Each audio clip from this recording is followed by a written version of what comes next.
You weren't born to be the lifeboat for those who refuse to learn how to swim. But how many times have you found yourself exhausted simply because you kept trying to pull someone out of the quicksand they created for themselves? They come to you with pleading eyes, a shaky voice full of helplessness, and a request that seems impossible to turn down.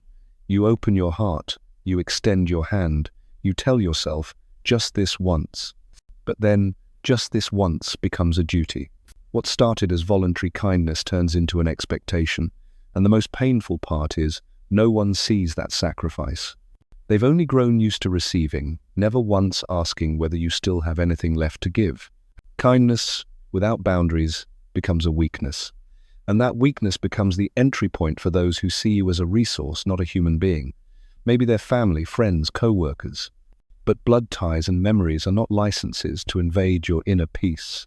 Because the moment someone believes they're entitled to anything from you simply because you're a good person, you've unknowingly placed yourself into a role that you can no longer escape from. There are burdens that are never spoken aloud, yet you feel them in every weary breath you take. It's when you're always the one who shows up, who carries the weight, who fixes things, who silently handles the mess others avoid. They call you reliable. But behind that title is someone who's slowly losing themselves from living a life of cleaning up what others leave behind. Kindness is not a passport for emotional abuse. Yet so many people have learned to manipulate through sympathy. They know you fear hurting others. They know you're afraid of being called selfish. And they exploit that very fear to force your yes. Under the disguise of need, they pressure you to give up your time, your energy, your inner peace just to fix problems they never intended to face on their own. Have you ever felt like a sinking ship still trying to rescue others from drowning? Have you ever asked yourself why you're the only one expected to be there whenever things fall apart? Why the grown adults around you act as though they're waiting for you to step in and hold everything up? And have you ever, in the middle of an ordinary day, realized that there's barely anything left of you? Not because you gave too much, but because no one ever asked if you had anything left to give.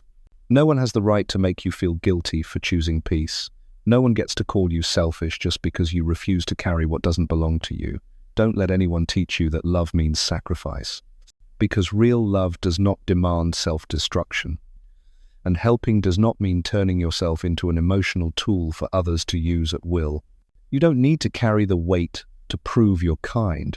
You don't need to sacrifice yourself to maintain a relationship. You don't need to drain yourself just to be seen as important. Anything that comes from obligation, from assumptions, from invisible expectations was never real love to begin with. If someone only values you when you serve them, when you're useful, when they can benefit from you, that's not connection. That's a one-sided dependency disguised as affection. There will always be people in the world who need help, but you can't save the world if you're sinking. Keep your time, your energy, and your heart for what truly deserves it. And if someone walks out of your life just because you stopped carrying their burdens for them, then the truth is, they never came for you. They only came for what they could take from you. Kindness is not a slave contract, and you owe nothing to anyone just because you've been kind before. If you must choose between being kind and surviving, choose yourself. Because only when you are whole do you truly have the capacity to love. But if you shatter yourself just to keep someone else intact, you're planting a subtle injustice with yourself as the victim. Some refusals are acts of salvation.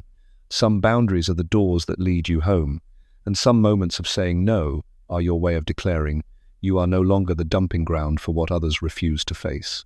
Not because you're heartless, but because you're finally awake. There are things you feel compelled to carry, not because you were given the responsibility, but because you instinctively stepped in with the hope of fixing, soothing, or saving something that was never yours. Someone else's crisis, a wound you didn't cause, a mistake someone refuses to face. They don't say it out loud, but their eyes, their stories, their silence all whisper the same message. Asterisk. Please, carry this for me. Asterisk. And you, as if responding to an old reflex, step back into the familiar role, the healer, the mediator, the comforter. But then you begin to wonder, how many more times will it take before it's enough? How many more burdens must you carry before you're allowed to stop? You can't heal someone who isn't willing to heal themselves.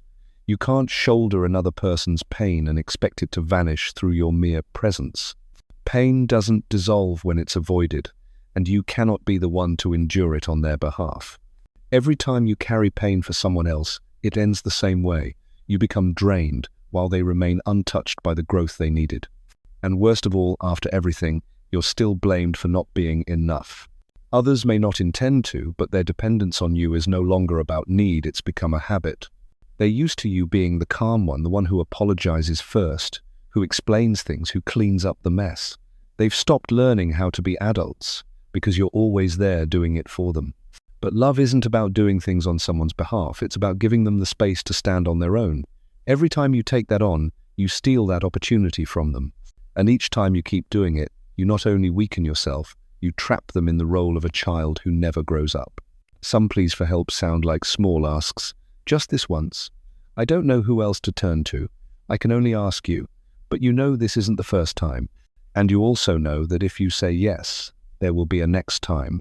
Because the truth is, people always return to where they once bowed their head.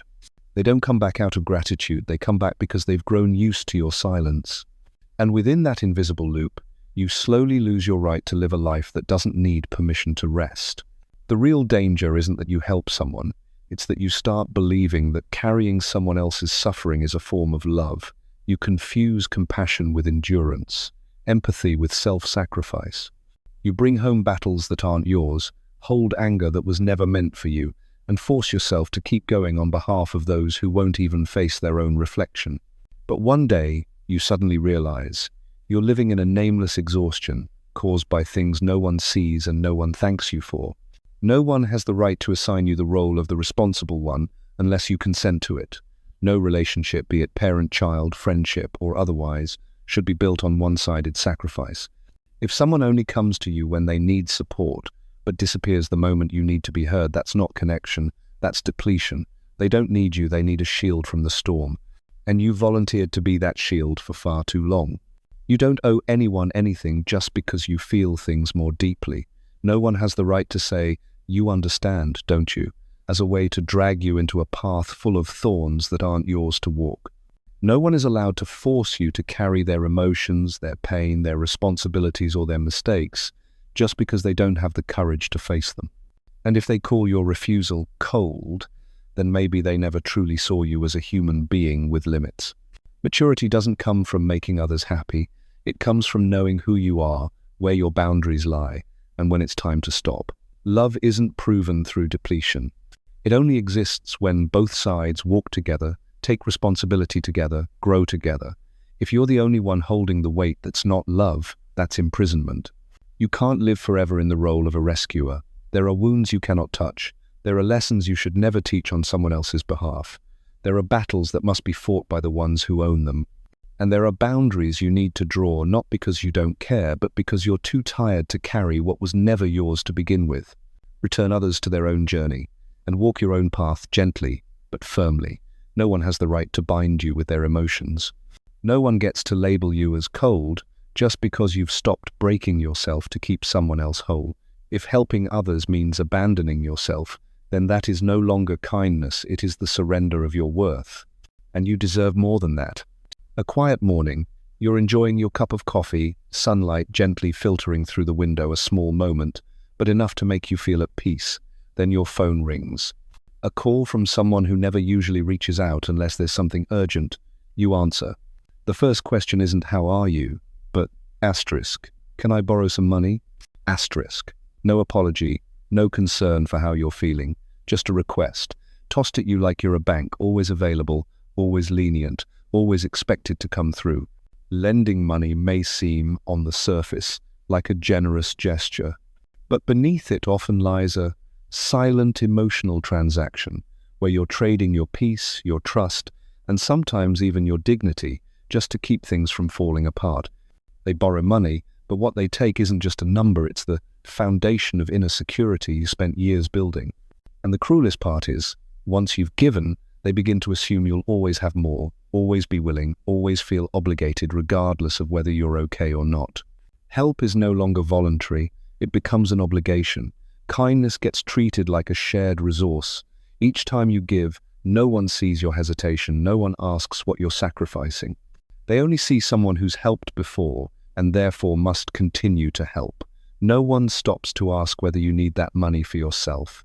No one wonders if you fell ill or your life took a turn who would save you.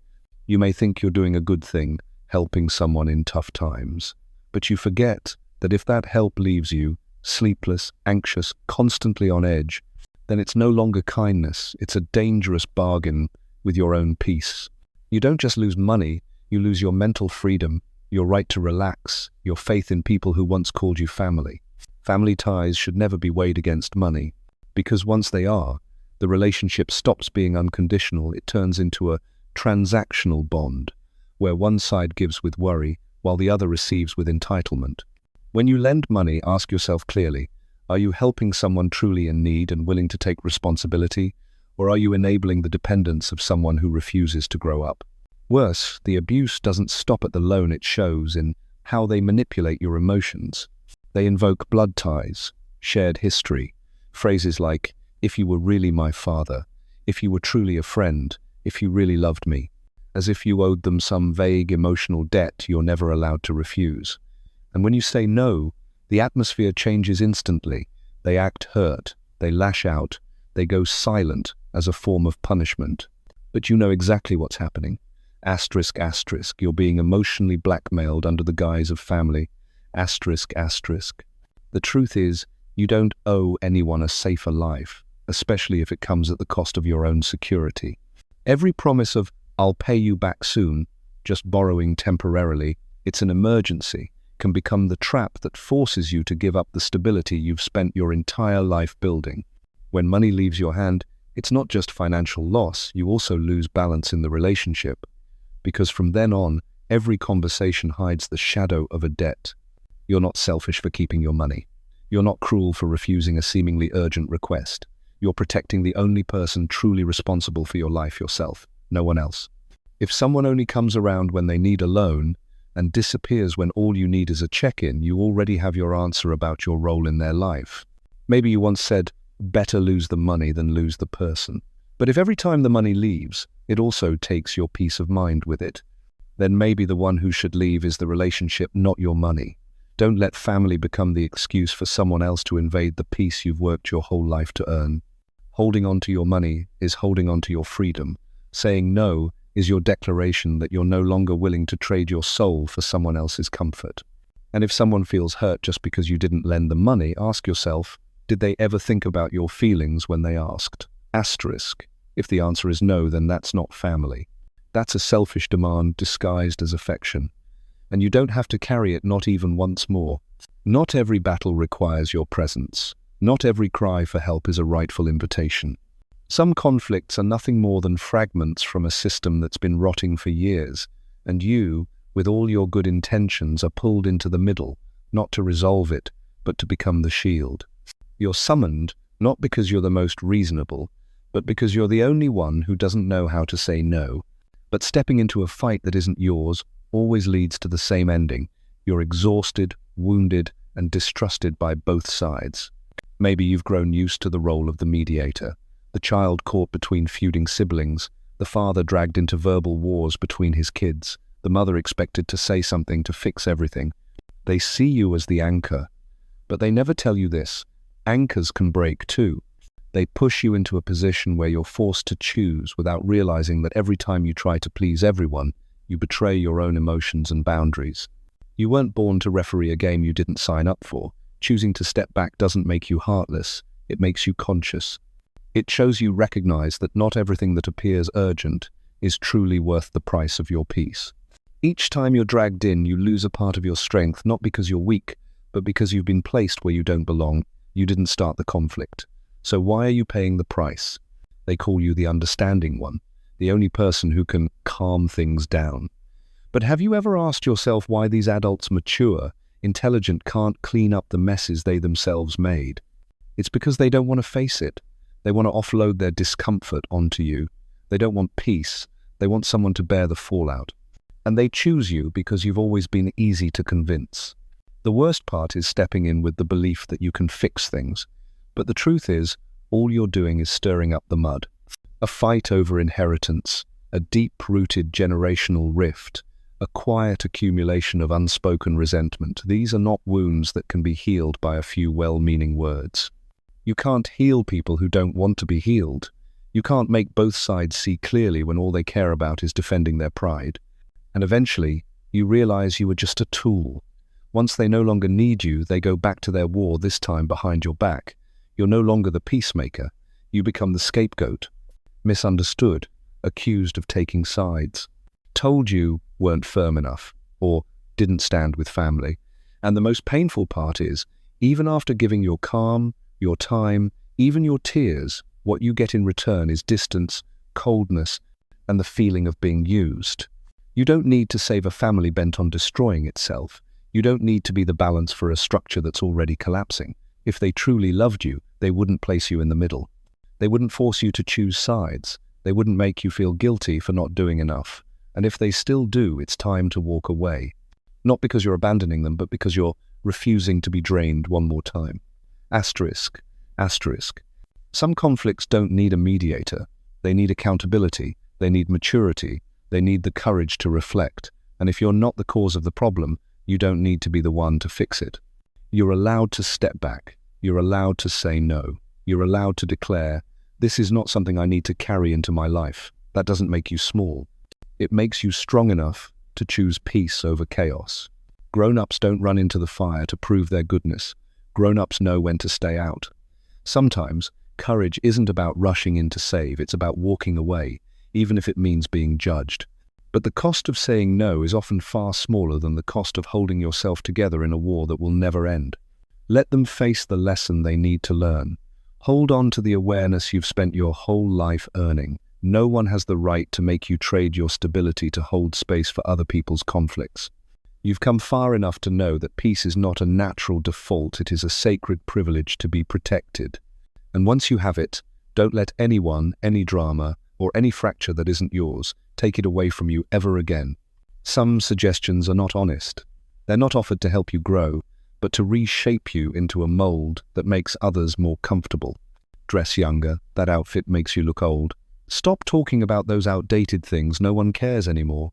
What kind of music is that? No one listens to that stuff these days. Harmless as they might sound, behind those words is an unspoken demand. Abandon who you really are.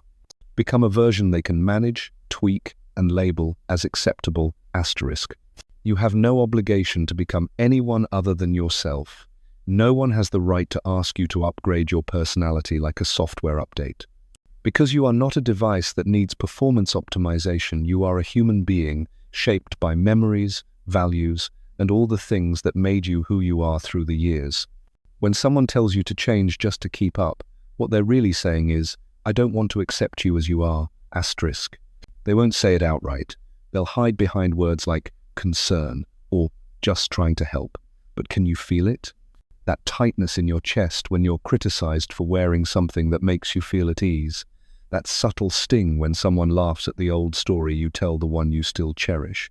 That quiet sadness when you realize the very things that make you feel alive are seen by others as things that need to be discarded. They call it progress. But you know the truth. Real progress doesn't mean erasing the past. True growth is knowing what's worth keeping and only changing what no longer serves your survival. But what's being asked of you now is to change your way of life, aesthetic taste, personal opinions, self-expression, all the things that form your unique identity. Asterisk, asterisk. If you try to comply, if you update yourself just to be accepted, maybe you'll earn some praise for a while, but you'll slowly become a stranger to yourself. You won't recognize the person in the mirror. And then, in a quiet moment, you'll realize you no longer enjoy the music playing. You no longer feel joy in the new clothes. You no longer feel anything. Only the emptiness of someone who gave up their soul to satisfy fleeting trends. The scariest part isn't that others don't understand you. It's when you start believing you need to change to be worthy. When you no longer dare to tell old stories for fear of being called outdated. When you force a smile at jokes that clash with your inner world. When you stay silent about what stings just to avoid making others uncomfortable. But have you ever asked, do they change for you in return? Do they wear what you like? Do they listen to the music you love? Do they try to live in a way that brings you closer? Or are you the only one who has to shrink, soften, dim yourself just to fit into the frame they've set for you? You don't need to be trendy. You only need to be aligned with yourself. Because the truth is, nothing is more timeless than a person living in full alignment with their essence. Among the sea of faces painted to please the crowd, it's the one who dares to live authentically who makes the world stop and truly listen. You are not a program waiting to be updated. You are a living journey, evolving in your own way. Every wrinkle, every memory, every tiny habit, each is a chapter you've walked through. And no one, no matter how close, has the right to ask you to erase those marks just to appear more presentable in their eyes. If someone feels uncomfortable because you still listen to old songs, still wear your familiar clothes, still tell stories from the past, the problem is not with you, the problem lies in their capacity to receive.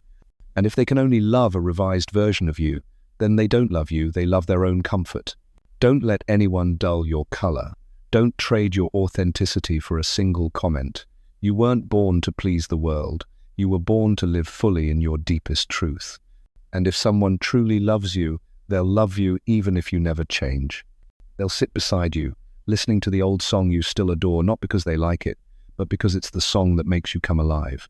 The world already has enough people playing roles. What the world needs, and what you need, is someone brave enough to live authentically. And there's nothing more relevant than sincerity.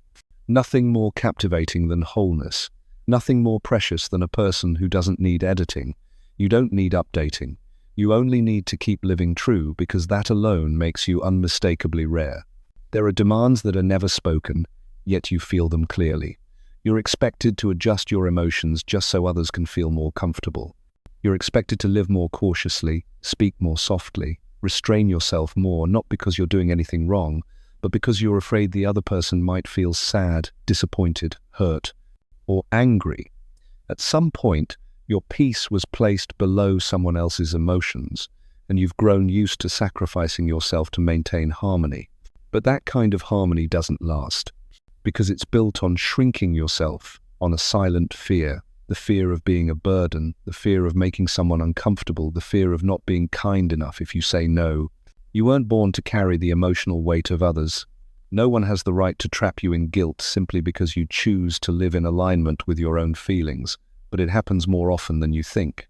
Simple phrases like, "Why would you do that? It'll make mom sad. I'd be really disappointed if dad didn't agree. I can't believe you'd do that to me." Each one is a tiny needle not piercing your skin but quietly puncturing your soul. You start questioning your decision. You delay your own joy. You go against your intuition just to avoid the feeling of guilt.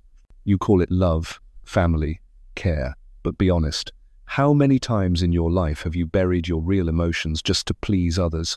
How many times have you said, "It's fine," while choking back tears? How many times have you smiled simply to avoid making someone else feel awkward? And how many times have you convinced yourself that you're strong enough to endure it when in truth, you were the one most in need of love? Here's a truth that's hard to admit. Sometimes, the people closest to you are the ones who make you feel guilty for being true to yourself. They don't admit it. They just remind you to think of others, to stop being so self-centered, to not be so selfish. But they forget one thing.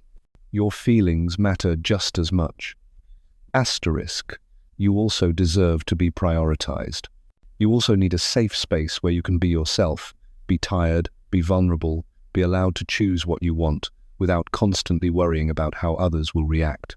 If someone asks you to give up the things that bring you peace, just because it makes them feel insecure, that's not a request made out of love. That's emotional manipulation. Subtle, quiet, but deeply ingrained. And if you don't notice it, you'll start living like a mirror, reflecting everyone else's emotions, but no longer seeing your own reflection. Some relationships are not built on mutuality, but on refined control. People will praise you for always being the one who steps back, who knows how to compromise, who keeps the peace, but then they'll begin to treat those qualities as obligations. The moment you try to stand up for yourself, you'll be labeled as different now, cold, not like you used to be.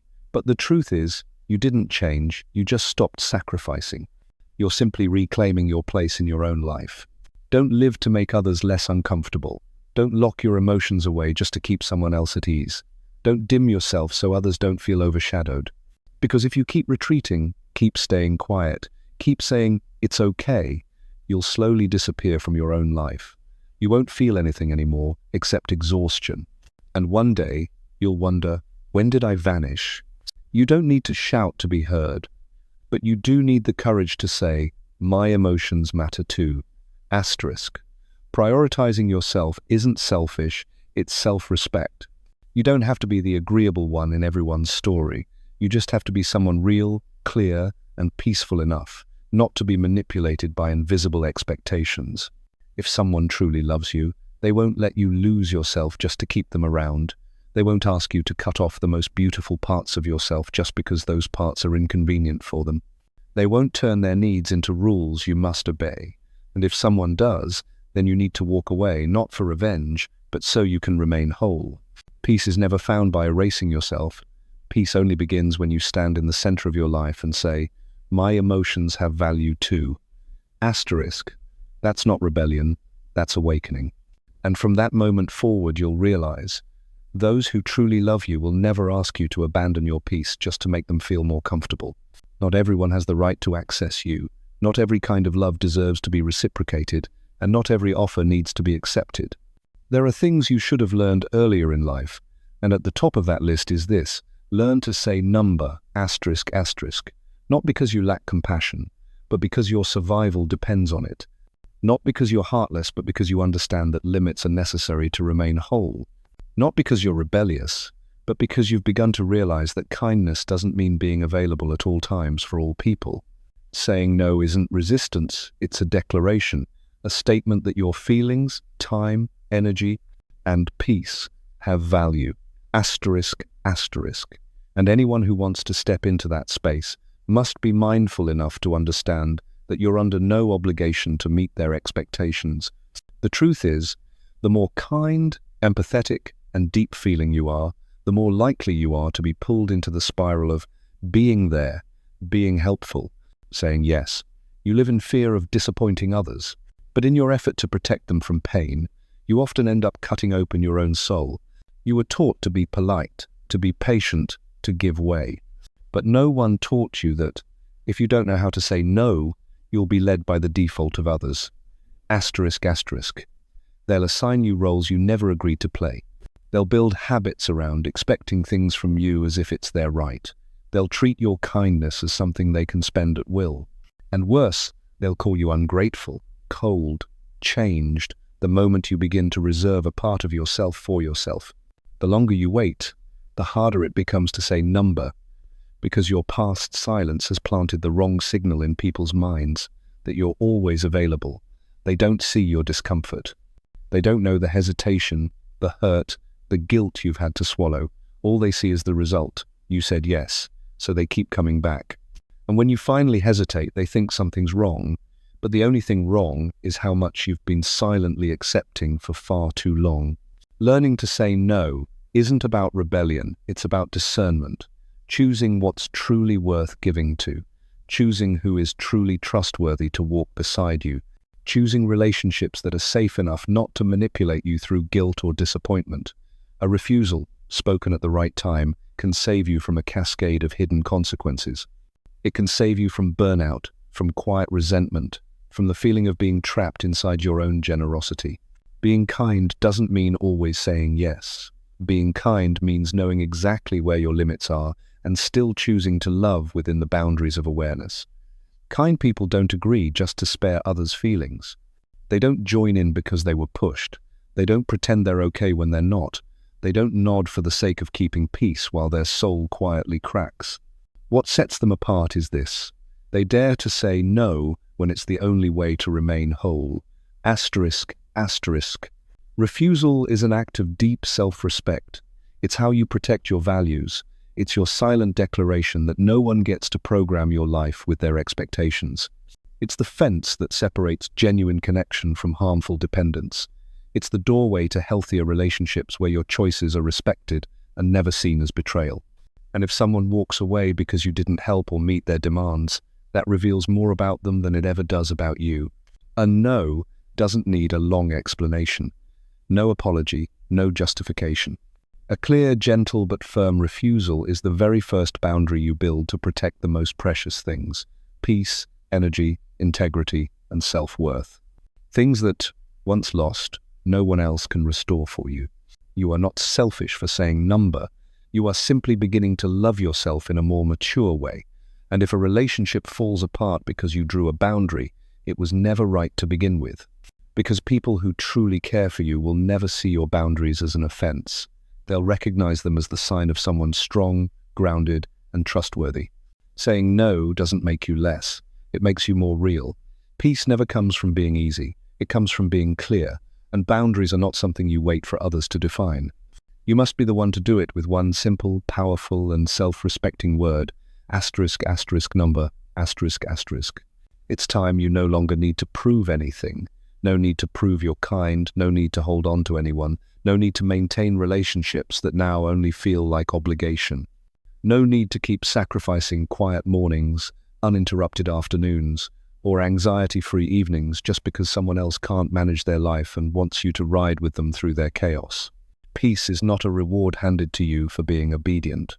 Peace is the natural right of someone who has weathered enough storms to know what's truly worth keeping. Asterisk, asterisk. You've lived long enough to know that no one can live your life for you. No one can save someone who doesn't want to save themselves. No one can fully understand you except you. And if there were times you traded your emotions, money, time, even health, just to keep the peace, to avoid judgment, to avoid hurting anyone, then today you need to awaken.